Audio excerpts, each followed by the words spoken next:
Yeah, I was 64 when I was teaching high school because I didn't retire till I was 65. So, the Yeah. Beatles song, When I'm 64, Yes. right? I played that song all day on my birthday at school. And I just would I would tell students all the time that life it gets better. It just gets better because you get more aware of, and you finally stop worrying about what people think, and you start doing what you love, and you start, you just start understanding, you just get wiser. It really is true.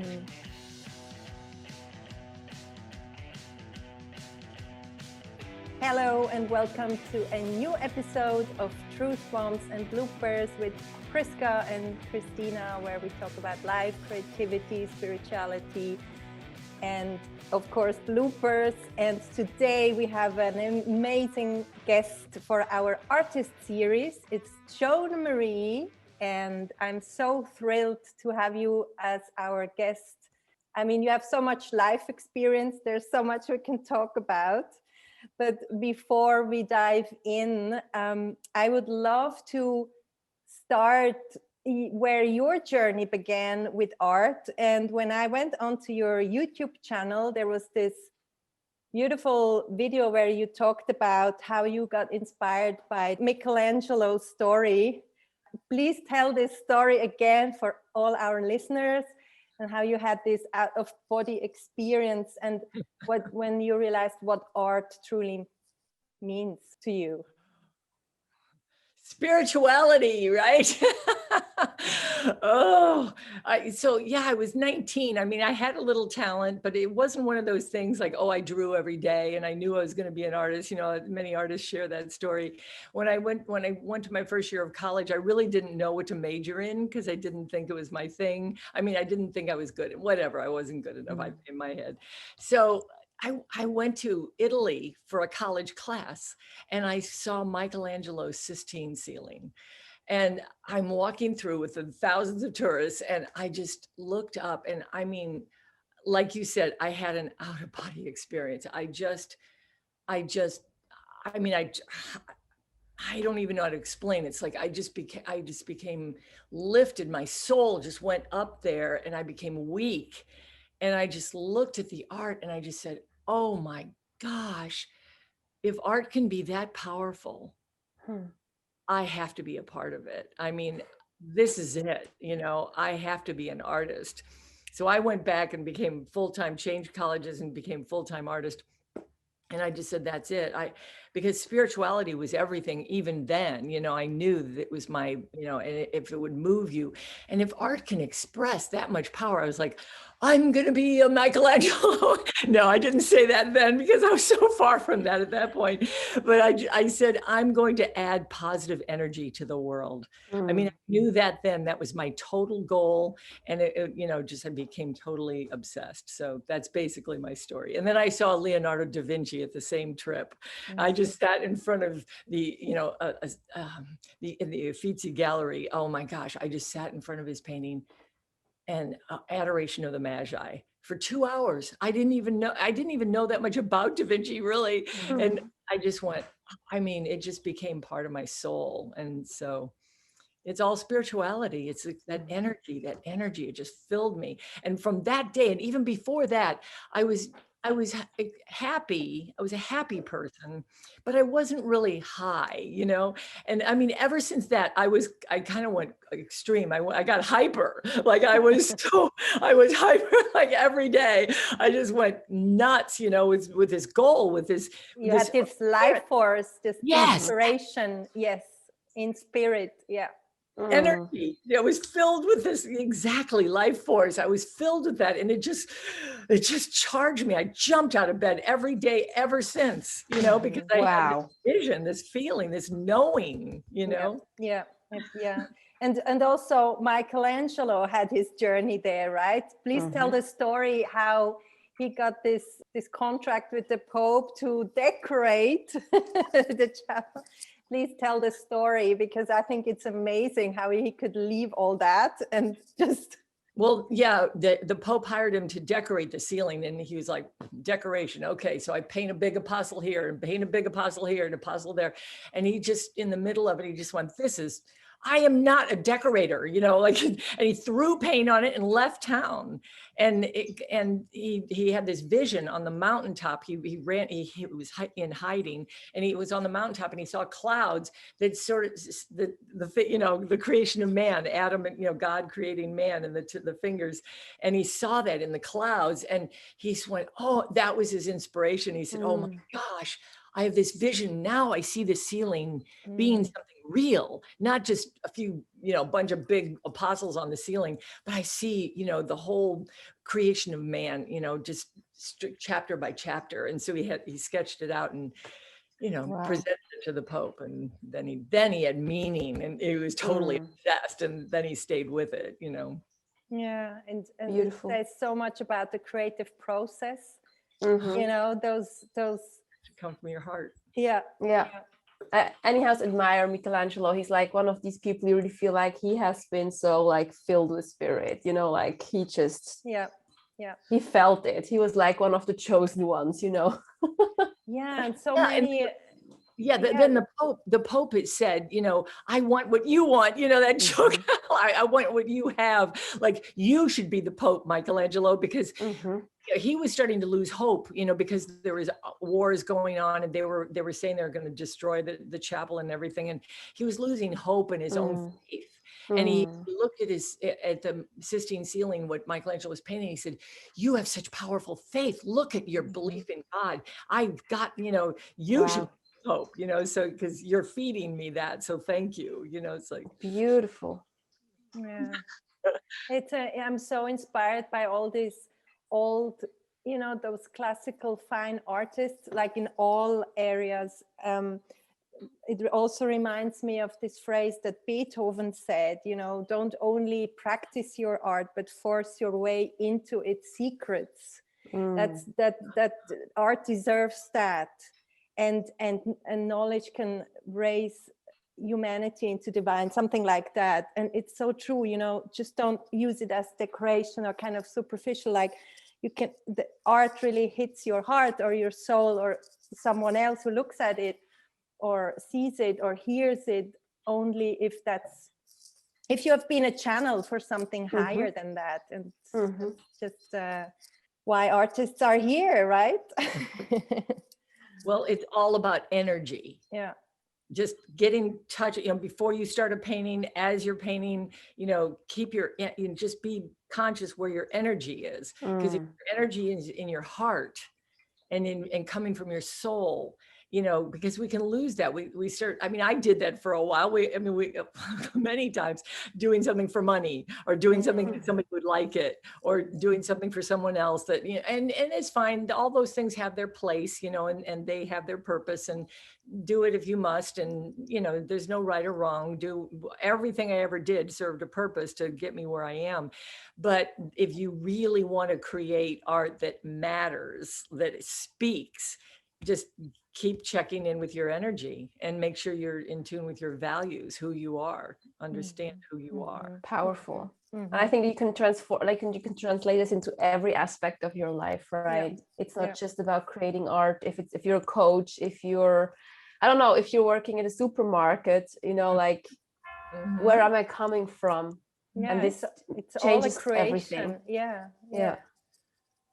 So how then did your journey unfold from the chapel experience, the experience in Rome?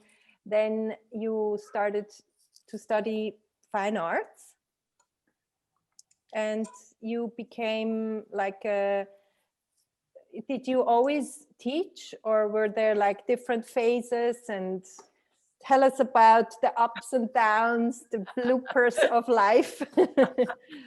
Yeah, well, there's a lot of them, so I guess I could just hit the highlights. But you know, straight from college, my junior year, I got a minor in teaching so that I would have a career. So, you know, because I didn't feel I could make money with my art right away. And so I went into teaching immediately, right after college. I even got a job before, well, we weren't going to, before I was even graduated. I was lucky enough to get a job because of passion, right? I hung around another teacher that I was just admired and wanted to learn from her. And she ended up quitting in the middle of the year, and she wanted me to take her place, and I didn't even have my degree. Wow. Talk about passion, right? Like, she knew my passion. She said, I want her to take, so anyway, so I was teaching right away. And then I taught for 10 years. And then I said, my students turned on me because I said, my whole focus as a teacher at that point and always was learn who you are, and love who you are, and just express who you are. Just find, just so they could choose their own subject matter that they had passion for. Do different instructions I had, but choose your own passionate subject matter so that you have passion with it. And I in college, to backtrack, I was insulted by two major professors. One told me I wasn't creative, and he was this very powerful artist, and he just said, you're not creative. You really should quit being an artist. Just become a home economics teacher. Talk about chauvinism, right? Back in those days. And so, it just crushed me. But I was like, wait a minute. I cried in the hall. And then I said, but is creativity something you can learn, or do you have to just be born with it? And he said, I'm sorry, you just have to be born with it. And I'm sorry. So I wasn't born with it, he's saying. And so then it became, but like we learn in life, every negative thing that happens is for a reason, because then that gave me more motivation. I was like, I'm going to prove him wrong, so that when I started teaching, my focus was to be a creative teacher. And so I did everything. Every lesson was based on how to bring their creativity out, because I wanted to see, and it was astounding to me. I learned from them. I'd give them one lesson and give them open doors with it. And the creativity, because I allowed that, or kind of totally was my number one reason.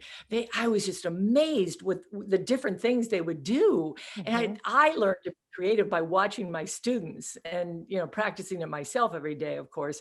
But then my students, after 10 years, turned on me, and not turned on me, but said, Miss, you're creative now. You need to go out and be an artist yourself.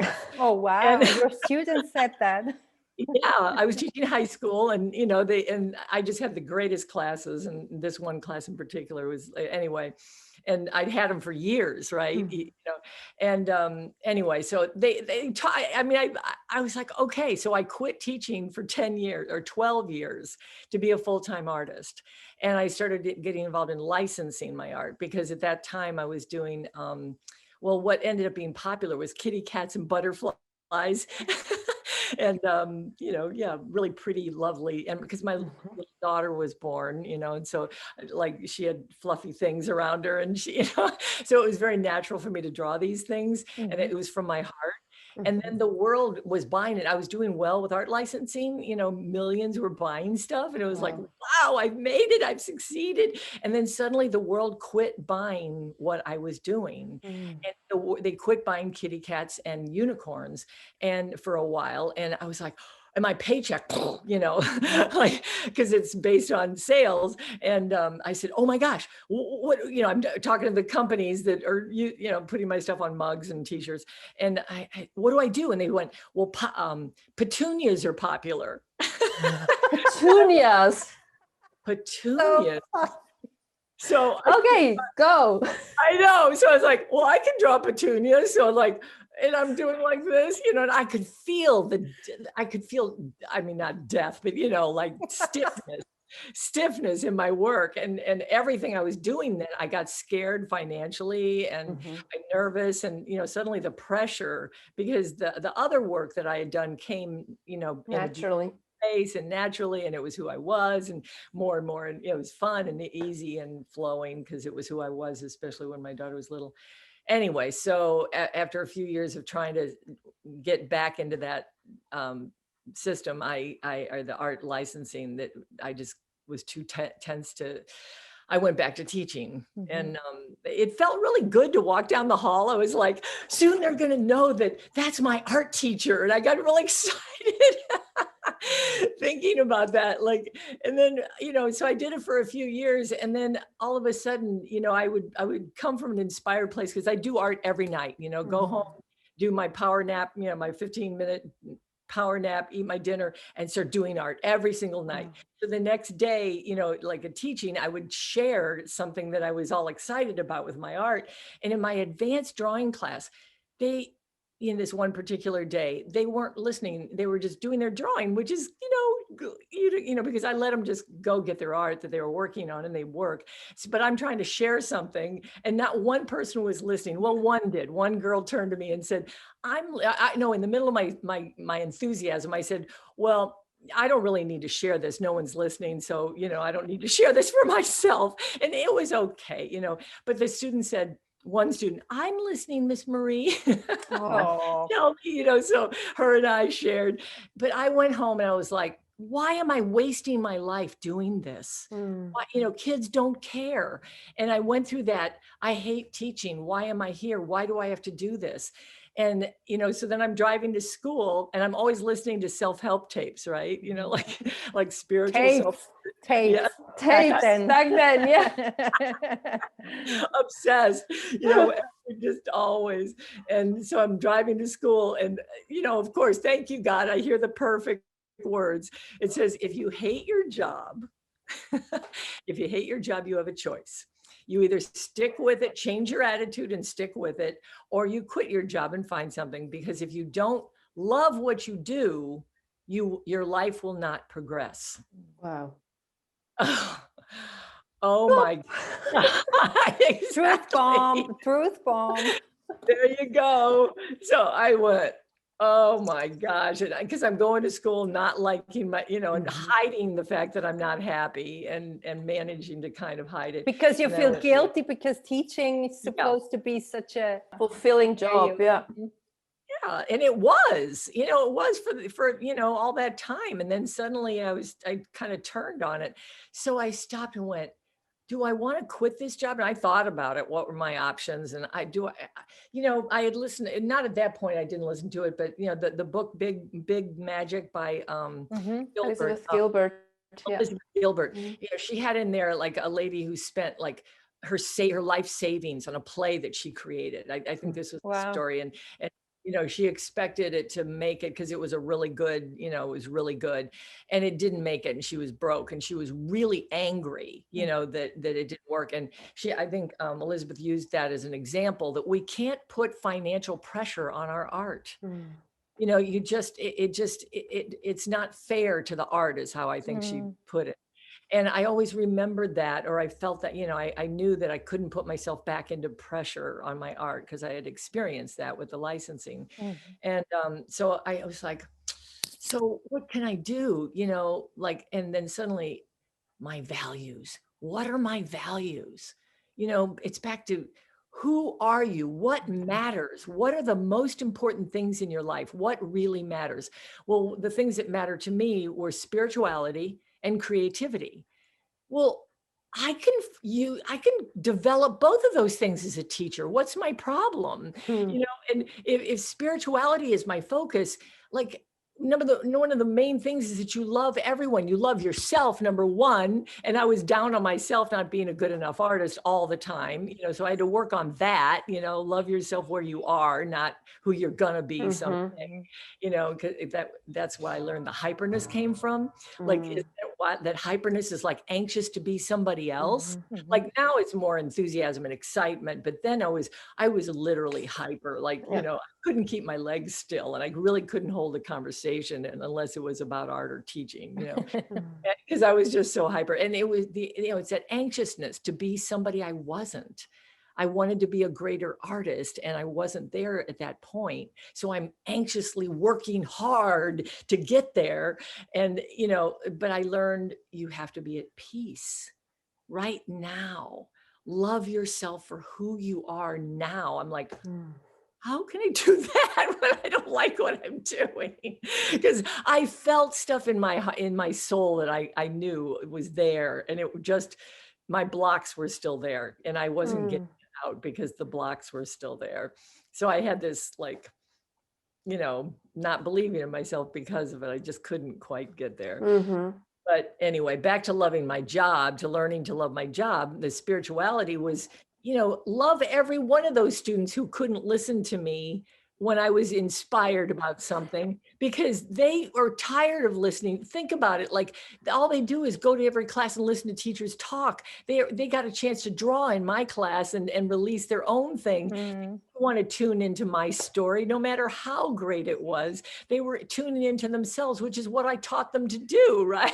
Mm-hmm. And so, you know, so I learned to look at every student completely different. You know, like, I don't know where they came from that morning, what argument they had with their parents or their girlfriend or boyfriend that morning. I don't know where they, you know, like, give them a break and just come at them, you know. And so the spiritual, you know, awareness of this will expand my ability to be a more spiritual person, and loving myself, and, you know, for where I'm at as a teacher. Love yourself. This is a great thing, you know. Mm-hmm. Teaching is such a high. I've been high on it many, you know, so much. Like, and so love myself and love them individually, every one of them. And then the creativity was my other passion. And I mean, that's a natural. Just keep Mm-hmm. teaching them to be creative. Mm-hmm. So I taught many years after that until I retired, you know, at 65. And then I was ecstatic every single day. I loved my job every single day because I had shifted my focus, and I did art every day, you know, so I had the best of both worlds, and it was heaven. It was really beautiful. Wow.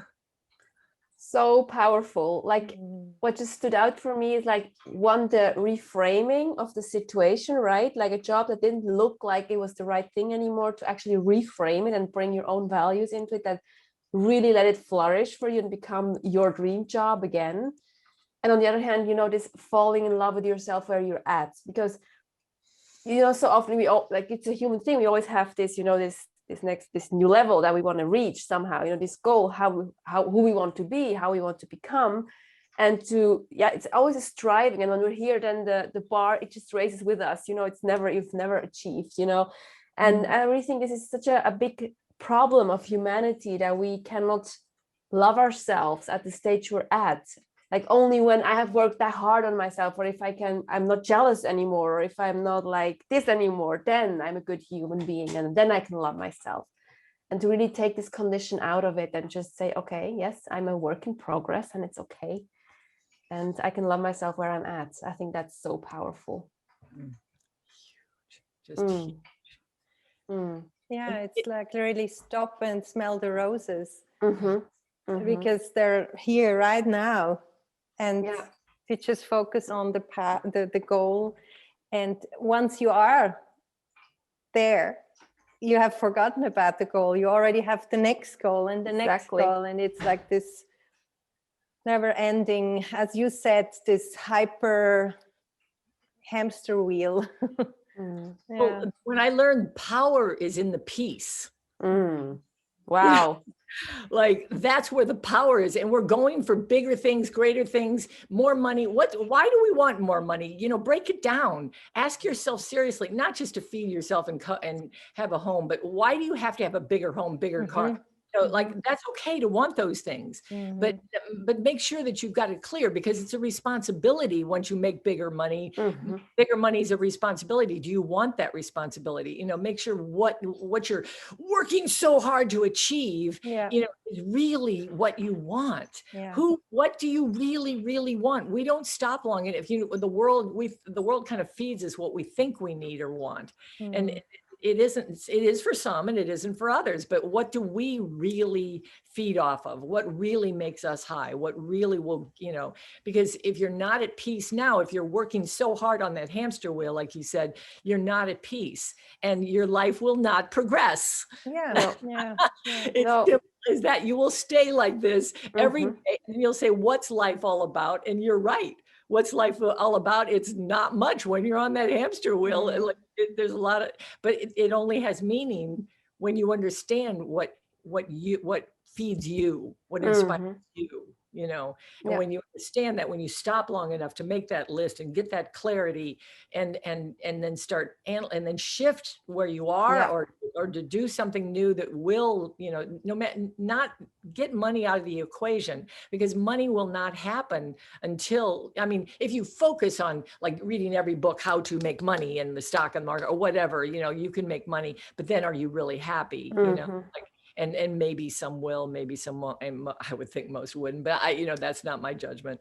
But is it really about the money? Like just because we do anyway. I don't want to get too caught up with the money, but the money follows. It really does follow when the passion is there. Yeah. Absolutely. So passion and who you are. So knowing who you are is number one. The more you understand who you uniquely are. I loved it when I towards the end of teaching, I started a whole new class called creativity. And it wasn't about creating art. It was about creating their life. It was just for juniors and seniors in high school to create their life. Wow. And it was about about understanding. I didn't know how to do it yet myself. So I was learning, how they say you teach to learn yourself. Yeah. So I was, I was teaching them to figure out what their passions were. And like I said, combine, you have a unique person. Like one student, she said, well, I love the thought of being a nurse, but I also love to study history. I mean, I have this great passion for both things. And I said, that is cool. Let's brainstorm here a minute, like having two passions in seemingly two different worlds. And then I'm sitting there and I'm thinking, well, what about if you were a nurse and every patient you went to that you felt, you could have share a little history tidbit, and pretty soon you'd get to be known as, that interesting nurse that shares those interesting history facts. And you know what? It could be that you would get this reputation and somebody who just needs a personal nurse to just sit and share history with them all day. Absolutely. And then you've just created your own job. You've created your own by your passions. And it doesn't matter what your passions are. If shopping is your passion, you can be a professional shopper. I mean, just open your mind, and if shopping plus something else, get creative about, and that's how I came up with what I'm doing now, because I was doing this style of art, this style of art, this style of art, this style of art. I'd start that business, that, based on that, all these different styles I was exploring, and they failed. Well, I was crushed. I'd cry. I'd be devastated. I can't work any harder. I'm getting older. Oh my gosh, my age is, like I should have made it by now. Like all these things, like I put on myself, but I kept remembering, love yourself where you are, love yourself where, I'd come through the putting myself down and say, love yourself where you are. And I'd get back to power and I'd start again with a different style. And then I went, wait a minute, what are my values? My values, back to the same thing, spirituality and creativity. So now I'm combining, finding spiritual expression from a person. I'm doing creative interpretations of your personality, and I'm helping you discover yourself. I mean, that's my every student, myself. Who are you? What are your passions? What are your values? So I ask my people that I do these personal power portraits for, what are your passions? What turns you on? And I do that drawing, that art, that painting, expressing their energy, their spirit animal, their power animal, their symbols, their colors, just so that when they see that on the wall, they're like, that's who I am. Oh my gosh, I forgot that today. I got caught up in a whirlwind of making money again today, or something, or this argument or something. And it just, that's who I am. That's why I'm here, to express who I am, to be who I am. That's who I am. Do anything to do that. You don't have to have one of my paintings, do anything to remind you. Yeah. Like make a poster, make the word, Post-its, colors, that are your colors, animals sit little, whatever, you get the idea. I love it. And I think it's so important also for the future education system. I always try to remind my girls who are still in, they're 8 and 11, please don't focus on the grades. Once you get the diploma, now today we have so many possibilities to create our own business. So we don't need to follow like maybe our parents did or grandparents did. Someone will not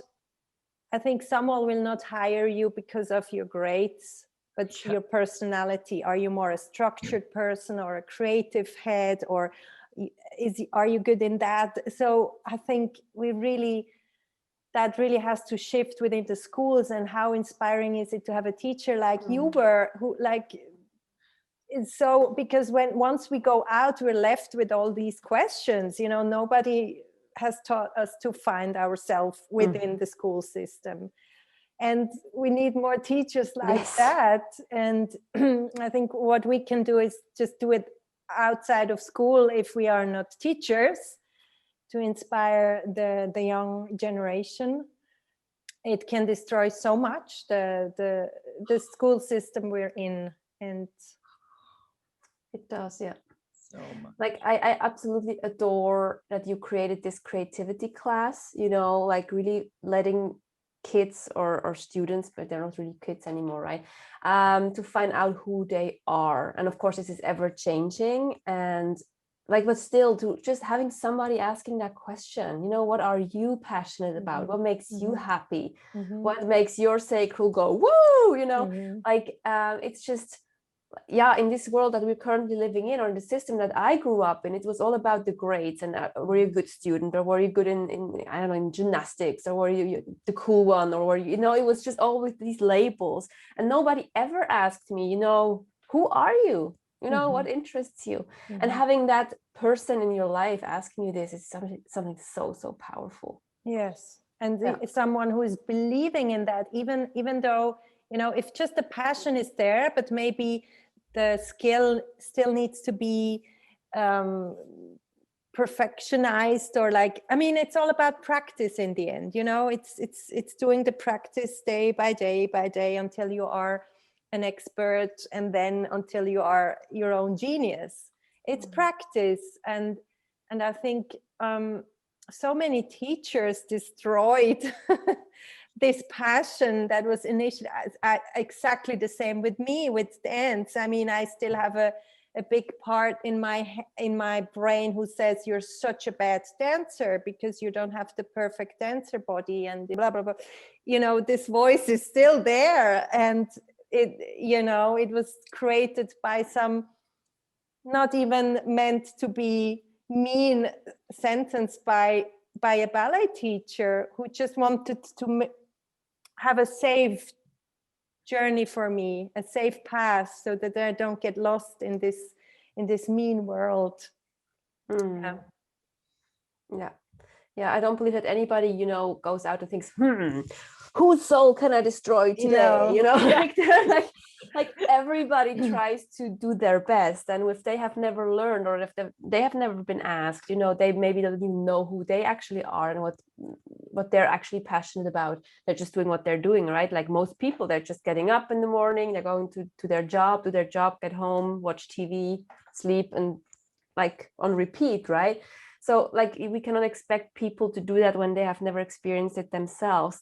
Plus, I am a teacher, I used to be a teacher myself. It's also quite hard to find a space within the system to even bring that to the kids, because you're so bound to, so many rules and what you have to teach and what you can do or what you cannot do as a teacher. I really think it takes also some bravery to switch that flip and to just be who you are and do whatever what you think is important to them. So I'm admiring so very much what you have been doing, because I think that not every teacher was or not the whole school system was a fan of you doing that, I guess. No, it was hard to get the class going, and but I did.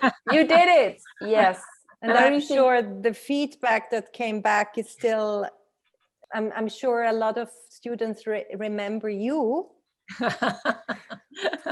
For sure. Well, I do have students who say they still have their portfolio that they made, or that it's more of a sketchbook. What did I call it? It was a book that was just a collage, like we do collage, like vision boards, but broken down into categories. What and what do you see? And in yourself, in the future, what do you see? You know, what's your ideal vision? What's your dream? I mean, we're not taught to dream enough, you know, like, and dream, you know, just thinking about a dream just makes you feel so good. But many of my students have said, it's amazing. Some of these things have already happened to me. Wow. You know, and they're just like, and they said, Miss Marie, I still have it. I still have your book, the book that they made in my class, and they go through it, you know, and it's just like, it inspires them now. And to the discipline to actually do that work, you know, like, most people don't do it on your own. You kind of have to go to a class, you know, like a workshop or something. Yeah. And, I know another thing that was told to me when I was at a huge convention in New York, when I was trying to make it in a certain category, you know, someone said, there's a lot of room at the top, like, so just keep going. And I was like, because very few people try to strive for the top, because they give up too soon. And yeah, if you give up too soon, it's because your passion just isn't strong enough, you know, or you're basing it on how much money you're making, or you're feeling like a failure too soon. And, you know, I heard the phrase, like Jim Fortin shared this, competence is confidence. I mean, confidence is competence. You gain confidence by competence, like you said, practice. So as you do something more and more and more, you get more and more confident. But the passion, you know, you stay in the world of confidence, like, I'm going to stick with this, you know, even though I'm not extremely confident with my skills, or whatever it is you're doing, I know it's in me, and I'm determined, I'm dedicated. So you make this decision to stay dedicated no matter what. So you do a job, you know, to feed yourself, or to cover the bases, or whatever your life could do. Or you do something, you know, like I did the teaching, which luckily I loved, or turned to love again. And, but, you know, but you just keep the passion alive, and you keep the work going, like you said, repetition. So, and then I mean, look where I am now. I mean, I'm living the dream, because It's amazing. the dream feels so good, you know, just, you know, like, even if you say, oh, I could never do that, or I can't, if you just get into the place of feeling that dream for a moment, it just feels so good to get in that place, even for a couple of minutes. And that's very healing, and it reminds you who you are and what matters to you. But we don't stop even 2 minutes to dream our dream, so that we get clear what our dream is, which in our dream is you know, who we are. And they say the magic happens in the possibilities. So magic is happening. So if you start opening your mind to anything's possible, so why can't I just trust the way you know, like, all my businesses failing led me to other styles and other directions, which, if they had succeeded financially, I would be still doing that. I wouldn't be doing what my heart, my passion, my real self is doing now. And I wouldn't have discovered that, because I would have stayed where I was, because it was succeeding financially. And so they failed. And so if you start looking at all, you know, you start trusting whatever happens in your life, that's going to be your pathway, that's the pathway you needed to wake up. Yeah. We all have different pathways that take us where we need to go. And if we just trust and believe in the possibilities, because that's where the magic is, and believe there is magic. You know, there is magic when you open your trust, you know, when you love yourself where you are, you'll love the now, be happy now. And I know these are big things, but not really. If you just realize that if you don't do that, you're just not going to be happy, and you won't succeed. So that you have a choice.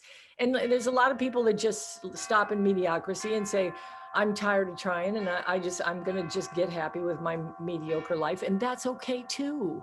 Yeah. You know, for me to call it mediocre, that's just because maybe I want something different. But that, if they got to a place of happy where they are, who are we to judge? If that, you know, like, I'm so happy to see anybody just feeling at peace with where they are, you know. And also, I think, yeah, and I think age is also such a thing we hang on to. You know, I see you said you're 70 now and you're kind of living your high life. And I'm sure she has a 6 somewhere in her human design chart. Yes, probably, yes. It's like, you know, we get so caught up with, oh, I should already be here by this age, and it's just this. Maybe for some it happens very young, and then they have a wake-up call when they're 50 and go through a dark night of the soul. And for others it maybe first there was the dark night of the soul, and then they have for what they call successful phase with 60, 70. But we should just, you know, hang on to the dream. And I don't know, was your dream always clear?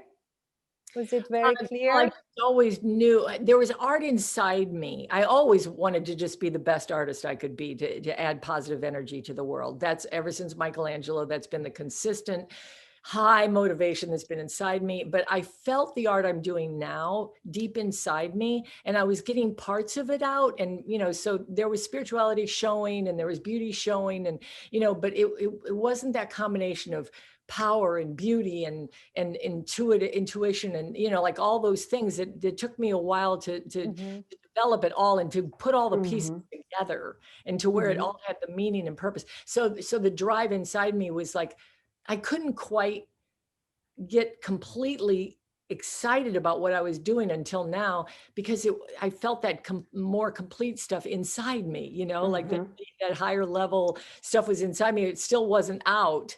And, you know, so I felt something inside, but no, I didn't have clarity. Otherwise I would have been doing it, you know, but it was enough motivation to just keep me trying this and trying that. Because, you know, when I turned 50 and I cried, and I turned 60 and I cried, and I turned 65 and I cried harder. And I was like, what's my problem? You know, and then I said, I just think I have to quit. And I'm like, quit? Like, I'm going to quit? You know, what are you always have choices. Yes, you can quit your job, you can quit, you know, whatever, you can quit your dream, you can quit whatever. But am I really going to quit? How would that feel? You know, so what would I, you know, and so I just obviously just shook it off and moved into another phase, and peeling another layer of the onion. You know, being open to possibility. So just being open. Okay, this is where my life is that's what I need to do. Accept all those things, you know, remind myself of all those things. That's how life is. Accept it. Trust, believe, and trust that something else will come while I keep working. Just keep working and keep being true to yourself, and then it works. And just and do it especially for yourself. Oh, totally.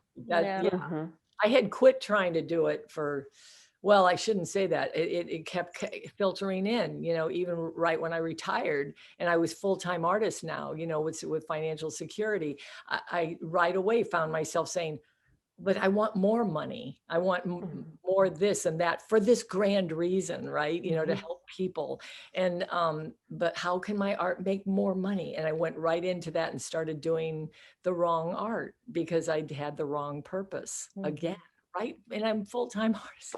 Like I couldn't shake that habit that came from my dad, that came from the world. You know, I'd say, how do you like my art? Well, will it make money? And I don't blame him. I mean, you know, like you can't blame anybody for saying stuff to you. Like the professor who told me I wasn't creative, like your professor who said you didn't have the body shape. Like that's ridiculous. You know, to let them influence you is your problem, not theirs. Like you, all these people had good intentions. They all wanted the best for me. They felt like they were giving me good guidance, and that's all they knew to say. So I bless them for saying, and then it's up to me to shift and to let it go and to shift it to a good, positive, you know, interpretation for myself. Yeah, and you chose them somewhere, sometime you chose them exactly for that reason. To wake me up. Yeah.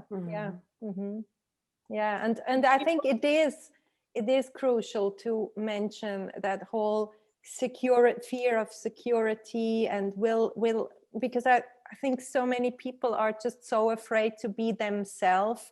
They still feel they need to have something that will hold them apart from just being themselves. And there's there's, for some people, it's just for a transition to have another job that they don't like so much, but it gives them a financial security.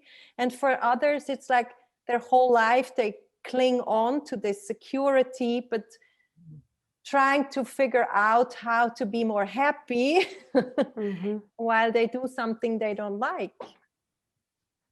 That's true. Yeah. Well, doing the job that you really hate is not good. There's always many little jobs out there that will give you security that you can, compromise and find the best that fits your personality. But and I took workshops that would say, quit your job and do what you love. And I was like, yeah,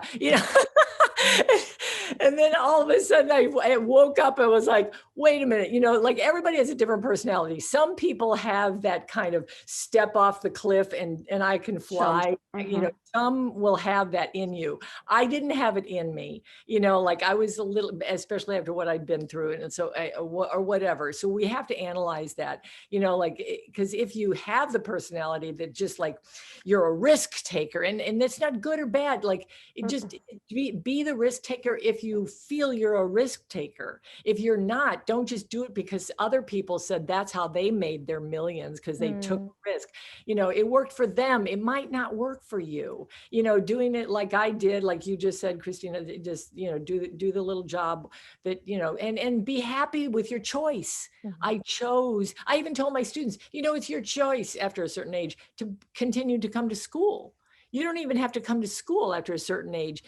But your choice then is you're not going to have a high school degree and then you're going to be stuck with you. Then you have to have super motivation and drive in order to make it without a high school degree. And if you have that super motivation and drive, maybe you should quit school. But if you don't, you're going to put yourself in a hamburger position, where you'll just be doing hamburgers. And if that's okay, then fine. But just make your choice. And if you're going to choose to stay in school, get happy about it. Get thankful for it. Gratitude is everything because you chose it. Choice is everything. We choose everything, but we don't face that. We have choice. If we choose to stay in a job we don't want, we can do that, but get good about it because you chose to stay there. I love that. Yeah. I love that because it gives also options. It's not like when you want to be an artist, you have to quit your job or you have to give up all financial security. It's really about what do you want? What do you choose? And then you can really reframe everything with this, from this like perspective. Yeah. And so interesting to another big part of your life that I really want to touch on is transitioning from the young generation to the old generation. At their end, like you go with your husband, you go to elderly homes and you entertain them. It's so amazing. You put on these colorful dresses and he makes music and you dance. That's just such a big spectrum of inspiring people. And maybe you've learned a lot from the older people, where kind of when the circle of life closes, what's left then, something that I think about so much, what will I be grateful for? What will I miss? What will I remember even once I'm there? And how can I create this moment as if I'm already remembering it from that perspective? So just tell us about this work you're doing, because I think it's amazing. Oh, it's such a blessing. And my husband's a professional, fabulous musician and singer. Oh my gosh, his voice is so beautiful. And so he was entertaining at retirement homes and I would just come along and, clap and be his cheerleading and take pictures and stuff. And then I wanted to dance a little. So I stood up and moved a little bit and I noticed they'd smile bigger because most of them are in wheelchairs. And I tried to get the ones that were not in wheelchairs up with me. And as I noticed that more, people like enjoyed it when I stood up and danced a little, it just progressed every show. Every time I went with him, I got more dressed up. because I was being watched, like that I'm not a dancer. Oh my gosh, Christine, I'm not. But the older I got, the more I didn't care, and I would twirl in these big skirts, like Disneyland, like Belle. Wow. Like I bought like 9, 10 of those slips underneath and like the big flare. And I said, You're like a rainbow. yeah, I bought every color. I mean, I kind of went crazy and I brought different props, but the more color I had and, flowers in my hair and lace and, just all this stuff and big Minnie Mouse to hold in my hand, for one of the songs. But I told him, I said, when I was little, I said, yeah, now my dad can't tell me to not twirl. Because when I was little, it was like be seen and not heard and don't dance and don't make noise and all that. And so I'd just be spinning and say, yeah, because my dad can't tell me not to twirl anymore. And then, or I'd say that, and they just smile and laugh because they could relate to it or something. Or I'd say the older I get, the more I just don't care because I'm not a dancer, but I can twirl and jump and, do jumping. I didn't do jumping jacks. I usually do. But you could. No, I mean, I do that, but in the yard. But when I was entertaining, jumping jacks kind of looked silly, but I twirled a lot and jumped, and, I said, I just don't care because, and I said, and they said, how do you have so much energy? And I said, your smiles and your heart feed me. I see you smile and I just, it's kind of like you can lift the car when your child's underneath it, you suddenly have the energy to lift it up. Yeah. It's like, I don't know if that exactly relates, but it's like, I when I know I'm making them happy, like it just feeds me and it just, I just, so yeah, I'm dripping at the end of the hour. Wow. From enthusiasm and the smiles just feed me, so it was huge. And yeah, once again, if I had not had the I don't care what people think attitude, I would not have done that. And I swear that is one of the happiest moments in my life is every time we do this show, just like it feels so good to swap hearts, to give love and the fun and the smiles, it's just so good, and touch and, because their life must be very kind of narrow by then, maybe small, they cannot move, or maybe they don't hear, or maybe do you talk to them as well? Oh yeah. Yeah, before, after, and during, I walk around right to them and touch, hold their hands, or I interact with them, as much personal one-on-one as I can, Oh, that's nice. Such a gift. Such a gift. Yeah, really. Yeah. Wow. I'm really touched by your story and by how you live your life. And you said something like, it's a gift to have a teacher that loves themselves. And it truly, truly is, because there are so many people, we all pick up these energies, right? And if there's somebody's just self-loathing or doesn't really like themselves or hide themselves or whatever, we pick that up and we think that's normal, right? And when you have just one person in your life that just truly lives her truth and is who she is or who they are and really loves themselves, I really think that's such a gift. And I think the kids could pick that up, but also these people in the elderly home pick that up, and it frees them. Yeah. It frees them. Thank you for mentioning that, because many students actually became art teachers. I mean, they got a chance to tell me that because they, and it wasn't just because of me, but, they said that I looked so like I loved my job so much that they wanted to love their job too. Wow. So they wanted to do what I did, because it was already kind of in their, their soul or desire. But so passion is contagious, like not whatever you're passionate about. Like I'm thrilled when you're checking out at, and the salesperson is the cashier is in a good mood and smiling. Like it's contagious, I'm like, thank you for loving your job. It's just wonderful.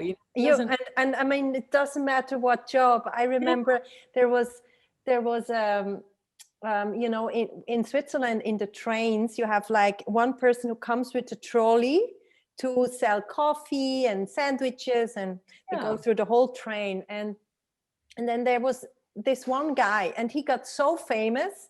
He was I know an exactly African which gay, one. you know which one? And he was in all newspapers because he was just an entertainer, and he was singing and making jokes, and everyone he touched with his good mood, his joy, and you know, he became the most famous trolley man in the train. And he enjoyed his moment, every Yeah, moment. Enjoyed yeah, it, you know, yeah. everything. That's all. Didn't matter if it was just in a train. He just treated it like he was on stage somewhere. Yeah. That's so true. Yeah.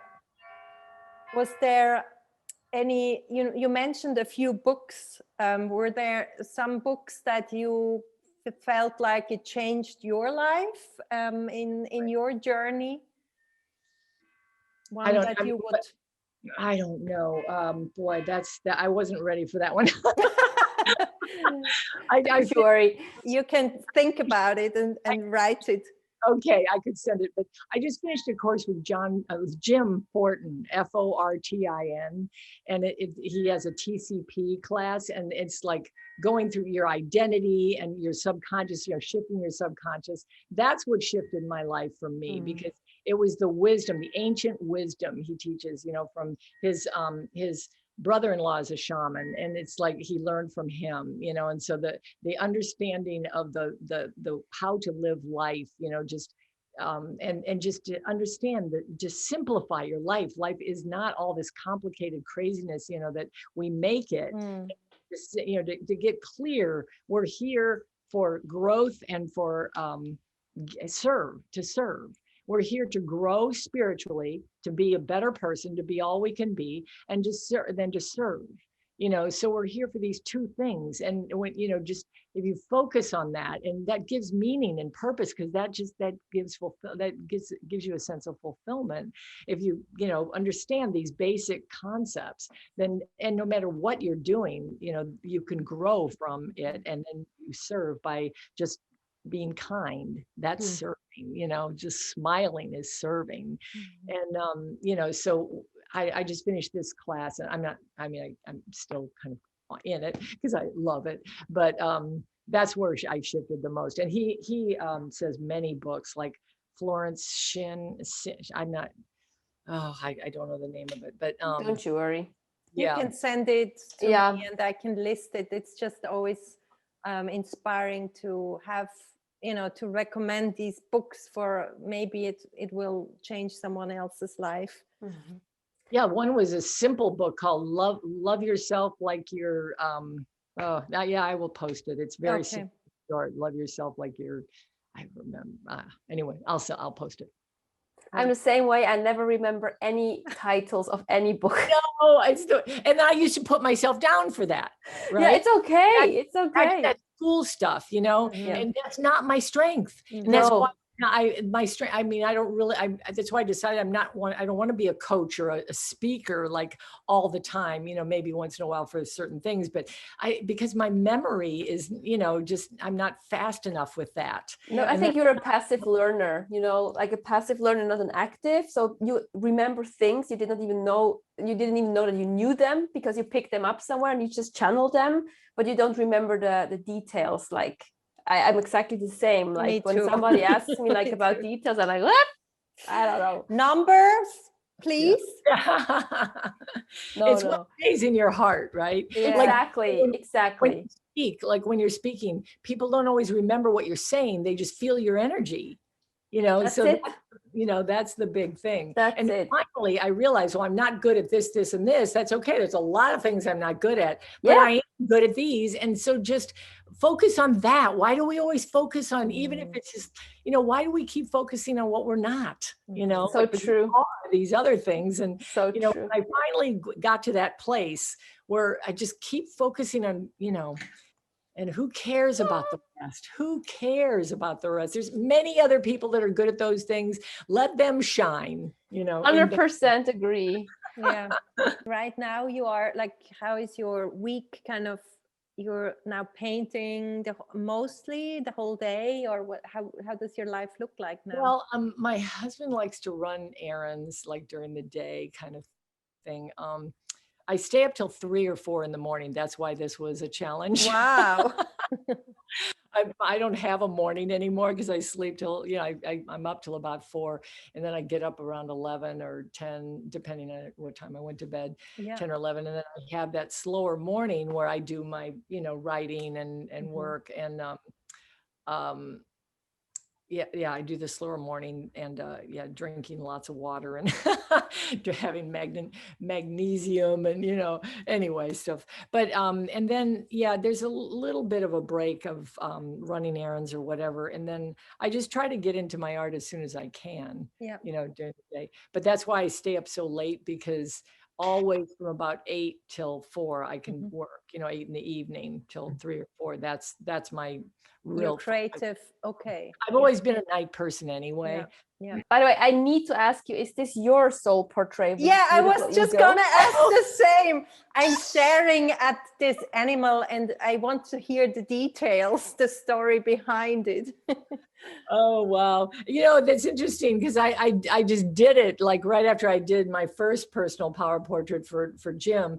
And I did this afterwards. And yeah, my spirit animal is the eagle. And crystals, have the energy, and this is the world, or a symbol of the world. And the dragonfly is the other, wonderful symbol, and the expansive wings. But eagles fly higher than any other bird, so they are connected to God, to the spirit, to the highest wisdom. And so when we can see life from the highest perspective, from a higher, every problem, every issue, every concern, look at it from a higher perspective. Shift your perspective to a different way. Looking at the world with all of its problems looks different when you're up high. You see beautiful water and earth and sky, and it looks beautiful. So shift your perspective and see it from a higher perspective. And the wings, the possibility, and the flying, and the peace, and so like it symbolize so many power. And like I said, the power, they just have this, they can get whatever they want. And focus, right? They have focus for what they want. They have such beautiful vision. So thank you for asking. That's amazing. And also the eagle is also like from the shamanism that I've learned, and what I practiced is like one of the gatekeepers is the eagle, and it's really representing the soul to really fly high and see it from well, you said God's perspective. So that's so beautiful, and I really think that's what you're doing, giving people the perspective. I guess I could get wow. So The beautiful. details. So the crystals, wow. You don't really find people today who are still specialized in like this classical drawing. Well, thank you to Leonardo Da Vinci, right? I don't know if you can see that.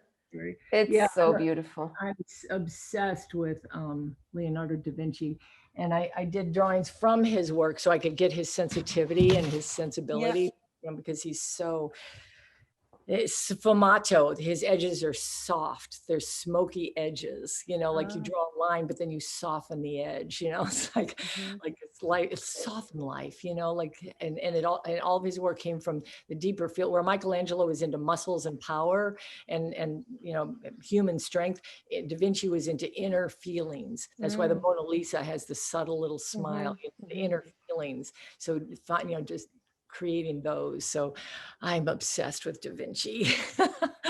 He's talking to you, right? Yeah.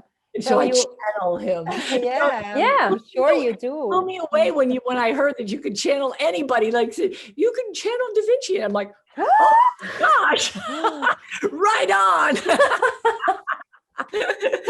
You and me, we're doing this.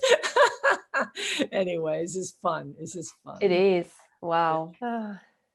So inspiring. Yeah. So is there any more words of wisdom that we haven't touched on that you would like to share with our listeners today? Something that you feel the world needs to hear as a closing word? Yeah, I don't know. I think I covered everything. I haven't actually got the list. You could do this little test. Like, I got this from Jim Fortin, and I loved this. So if you want to write this down, people want to take notes. Ask yourself these questions. Who would I be? How would I feel?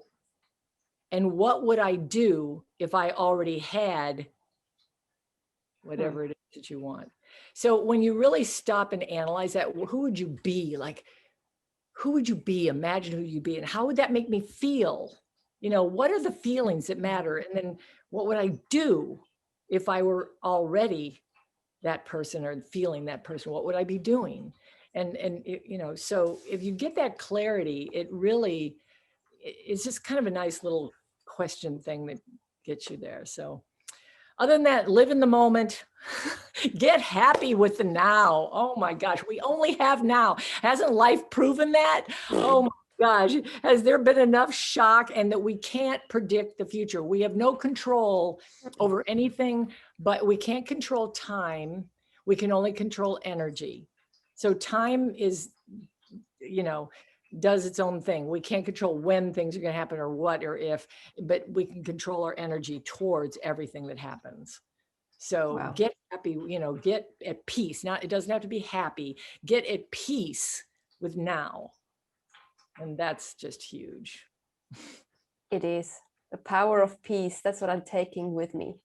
Yeah. Huge. And even if you maybe are in a black hole right now, it's meant to be that black hole, and it's just our brain who gets that label that it is bad. But when we connect with that feeling and feel it in our body and really sit with it and dig into it, it can be just as beautiful as the sunny side. View from a higher perspective. Understand that every negative thing takes us to a better place. It really does. It might not feel that way for a year or 2 years or a month or whatever, but in the end, you'll look back and go, wow. That was worth it. Yeah.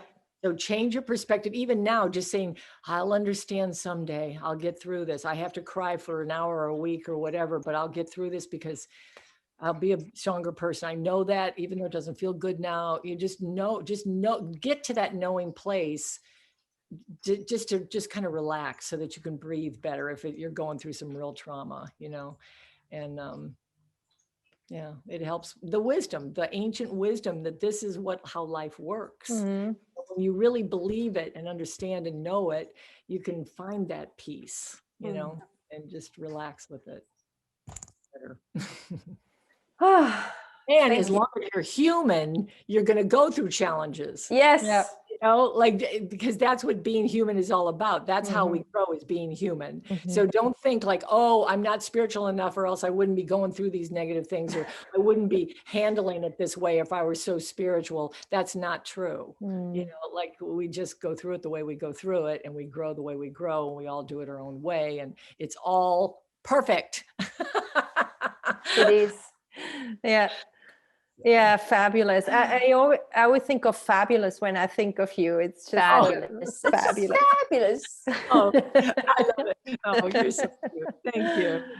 Oh, thank you so much for this very, very inspiring conversation. You are such a beam of light, such a ball of joy. Like, it's just, you give so much energy to the world, and that's what once your vision was, and you're living it now, and it's very, very inspiring. Thank you so much. Thank you so very much. Thank you. Bye-bye. Bye. Bye.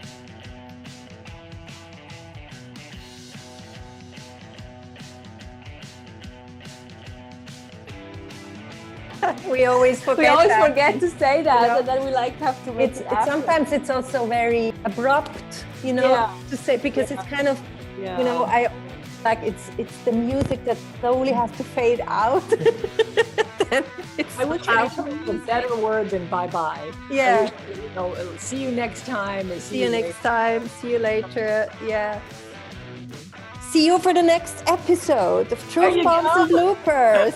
Yeah, we're not so good in like all these promoting the next, and find us there and hit the thumbs up and press the bell and what else.